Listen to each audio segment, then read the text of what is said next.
I'm not going to press very hard for your comment on individuals, because I feel that this is a malaise which goes beyond individuals in question as far as an FIR is concerned. So unless, of course, you want to talk about it, I'm not going to press hard. But what do you think of the manner in which this TRP racket has been busted by the Mumbai police? Well, Sanket, as you rightly pointed out, the malaise is as old as the liberalization of the broadcasting space in India, and goes all the way back to 1996, when the first ratings started to be generated. The concern has been there ever since.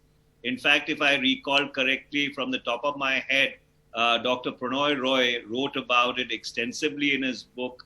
In fact, if I do recall correctly, NDTV had mounted a very serious legal challenge, both in India and in New York, to the entire ratings paradigm. Yes. So therefore, this entire system, which is completely and absolutely opaque, is troublesome, and that is putting it mildly.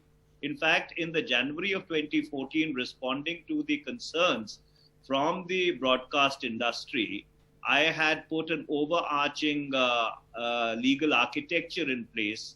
We had put policy guidelines which rating agencies are supposed to follow after approval by the Union Cabinet. Subsequently, those guidelines were challenged in the Delhi High Court. Some parts of it were stayed temporarily, but the rest of the guidelines were held to be in order. And under those circumstances, the only agency which was providing or generating ratings at that point in time decided to get out of the business. And the Broadcast Audience Research Council, which was recommended by the TRAI going as far back as 2008, and then there was the Amit Mitra Committee, then the TRAI re-recommended in 2012, and in 2013, Mr. Rahul Khullar, who was then the chairperson of the TRAI, actually threatened me in writing that if I were not to act on his recommendations within 2 months, the TRAI would step in and do that. It's unfortunate that those policy recommendations or those policy guidelines were not robustly policed by my predecessor, by my successors. Otherwise, the TRP ratings opacity would have been cleaned out. No, Mr. Tewari, so you're basically saying that the steps that you initiated in having this new system in place was not followed through, not upgraded, not updated, and the opacity only increased, because of which we see a scam unfold.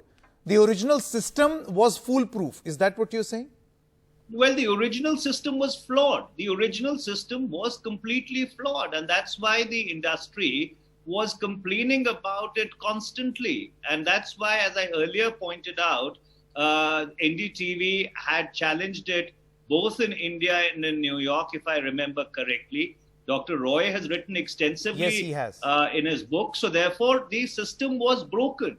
And that's why a need was felt that you need to put a regulatory Mr. Tewari, when I am asking you this question about the original system, I mean the original system that you put in place, the BARC system. Do you think that was foolproof? Because now it's very clear it was not.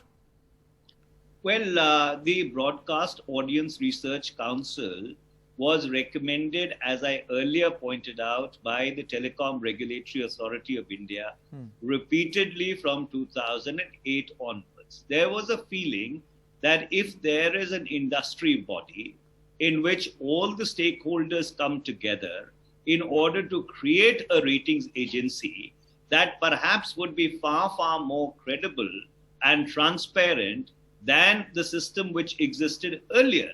And so therefore, the Broadcast Audience Research Council came up during the tenure of my successors, I think possibly Mr. Javadekar and then the late Mr. Arun Jaitley. And of course, the policy recommendations or the policy structure was put in place when I was the minister in the January of 2014. But had the BARC system been more rigorously monitored by the Ministry of Information and Broadcasting, and when aberrations were pointed out by the broadcast industry from time to time, if steps would have been taken in order to rectify or to take cognizance of those complaints, I'm sure we would not have seen the situation that we are seeing today. So, but Mr. Tewari, you're saying a police complaint was not required. I mean, had the central government, and which is the nodal agency here, the Information Broadcasting Ministry or the TRAI,